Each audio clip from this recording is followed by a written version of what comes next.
terakhir saja. Saya kira kita sudah tutup, Pak. Mohon maaf, silakan Pak Rudi.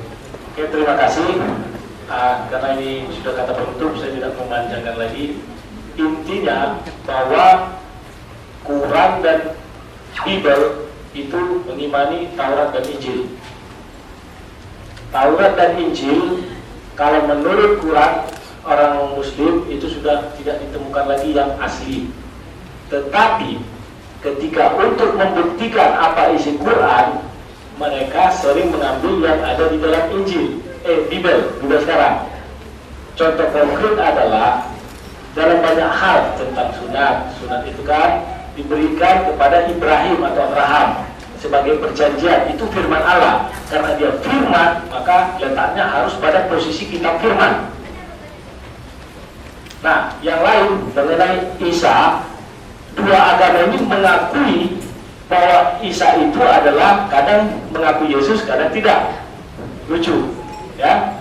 Kalau menurut yang ada di dalam Quran, di surah 43 ayat 61, ciri-ciri Allah itu kan tahu hari kiamat kan.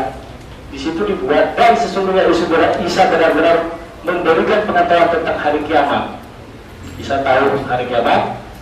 Syarat-syarat lain, Isa menghidupkan orang yang sudah mati, karena hak orang menghidupkan orang mati adalah hak Allah. Itu ada di surah 3 Al-Imran ayat 49. Dan menciptakan makhluk hidup, menciptakan burung, itu Isa juga sudah. Dan yang paling berat itu adalah bahwa Isa sudah diangkat sama Allah. Ditulis di surah surah 17 ayat 42, katakanlah jikalau ada Tuhan-Tuhan di sampingnya, sebagaimana yang mereka katakan niscaya Tuhan-Tuhan itu mencari jalan kepada Tuhan yang punya arsy. Isa sudah ditarik, diangkat sama Allah.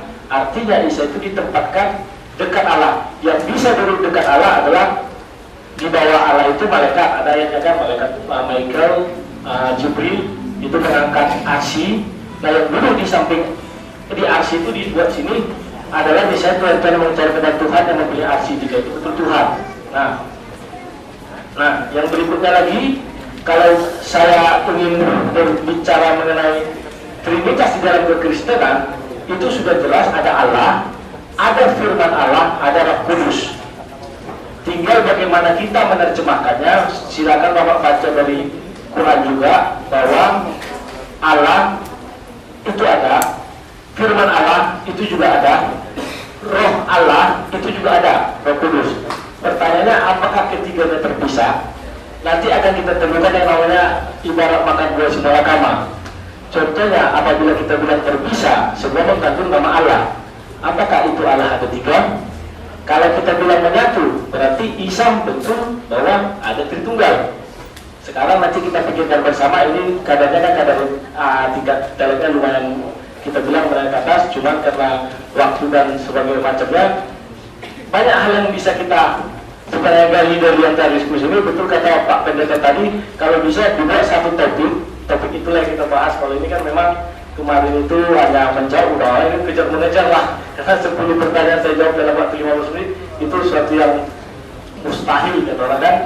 Nah, dan sebagai penutup, saya hanya mau mengatakan bahwa sebentar, saya mau membaca di Al-Quran itu surah Al-Baqarah sampai betina ayat 62. Sesungguhnya orang-orang mukmin, orang-orang Yahudi, orang-orang Nasrani, dan orang-orang Sahiin, siapa saja di antara mereka yang benar-benar beriman kepada Allah, hari kemudian dan beramal soleh, maka mereka akan menerima pahala dari Tuhan mereka. Saya tidak mengerti bagaimana cara menerjemahkan, silakan. Saya tidak menghakimi bagaimana.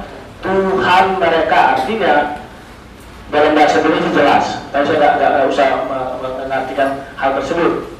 Dan belum ada masih ada. Oke. Dan sebenarnya kalau saya mengatakan juga mengapa Eli lama sabatani itu kan sebagai itu bapak tadi itu sebentar mengenai sunat di sini bilang artinya jikalau ada satu Allah yang akan membenarkan baik orang-orang bersunat karena iman maupun orang-orang yang tidak bersunat juga karena iman. Maksudnya adalah kita sunat tapi tidak punya iman, membunuh, mencuri akan masuk surga. Tapi ada orang yang tidak bersunat tapi dia melakukan amal soleh. Silakan Anda memilih mana yang Anda pilih akan masuk surga. Apakah yang bersunat membunuh atau yang tidak bersunat tapi melakukan amal soleh. Silakan memilih aja. Saya tidak memberi kesimpulan. Dan soal ini satu lagi mengenai bentar.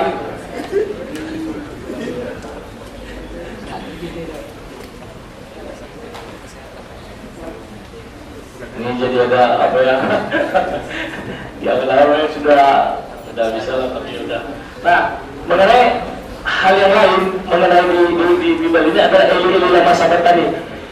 Allahku, mengapa engkau meninggalkan aku? Itu kan kata Yesus. Yesus mengatakan begitu kenapa? Bahwa Allah akan meninggalkan daging. Karena untuk ke surga adalah roh. Maka yang ditinggalkan itu daging, bukan Yesusnya. Dan Yesus mengatakan itu wajar. Kenapa? Dia berada di dunia dengan konteksnya dia manusia. Sama seperti saya tadi bilang, saya punya akun saya ini saya masukkan ke dalam Facebook. Wajar, apapun yang dituliskan. Misalnya orang bertanya, misalnya loh, ini hidup orang itu, si Rudi lagi makan apa enggak? Dia kan katakan, saya enggak tahu dia lagi makan apa enggak, kecuali saya perintahkan makan. Maka akun saya itu kan mengatakan makan. Nah, itulah dua dunia yang berbeda. Tapi dengan kalau kita mengakui bahwa Allah itu serba maha,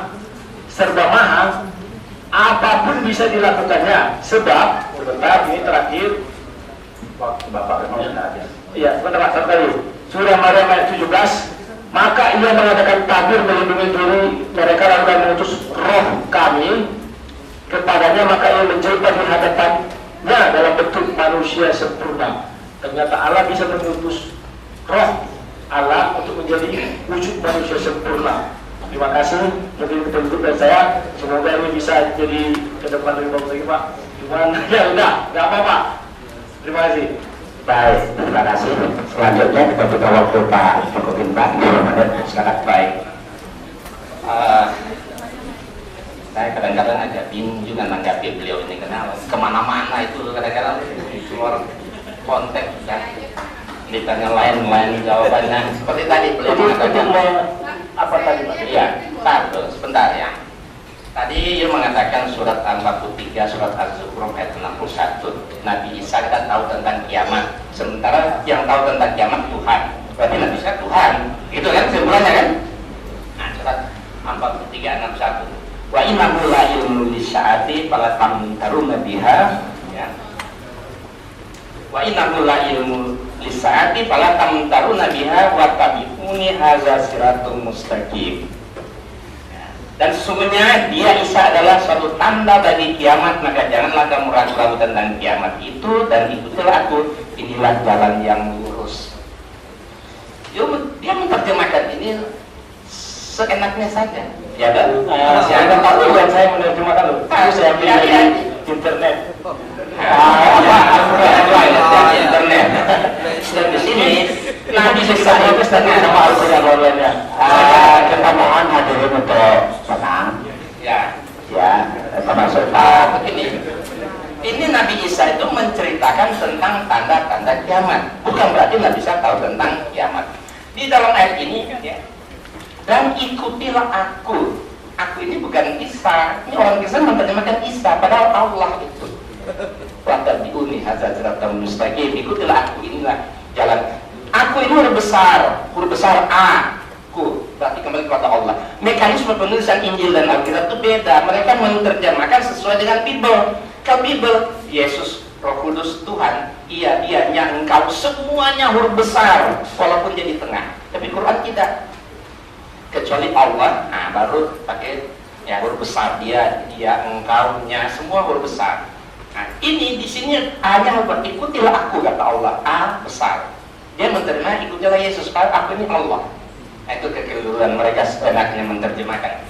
Jadi dengan kesimpulan seperti itu, Yesus mengajar tahu tentang kiamat katanya, Terus sementara Allah yang tahu kiamat, berarti Yesus itu Allah.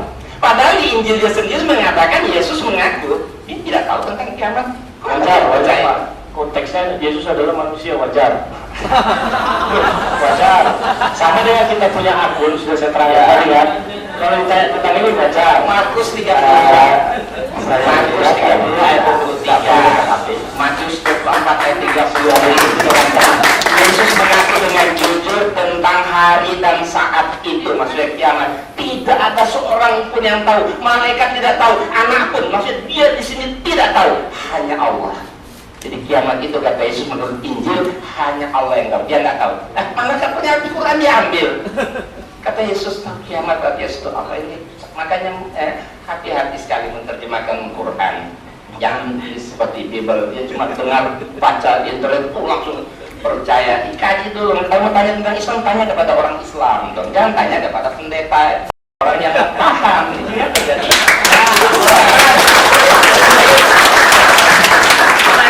Ada saya buku 10 alasan. Ini kan terakhir. 10 alasan pengikut Yesus harus masuk. Hanya orang Kristen, kalau betul-betul ingin menjadi pengikut Yesus yang setia, memang jalan satunya harus masuk Islam. Atau ada bukunya di depan. Atau ini ada bukunya 13 alasan mencintai Yesus, harus masuk Islam. Nah, kita lihat agama Yahudi, dia hanya beriman kepada Nabi Musa dan kitab Taurat, tapi dia tidak mau beriman kepada Yesus dan Injil, apalagi kepada Nabi Muhammad dan Quran. Coba, agama Kristen dia beriman kepada Musa dan Yesus, berarti Taurat dan Injil, tapi mereka tidak mau beriman kepada Nabi Muhammad dan Quran. Tapi Islam, coba kita lihat, beriman kepada Musa, Yesus, Muhammad, berarti Taurat, Injil dan Quran. Kalau itu kesimpulan, Islam agama yang sempurna, kan kita mengimani semua. Kita lihat. Nah, kemudian kita lihat. Nah, orang Islam kalau murtad 99,9% pasti masuk Kristen.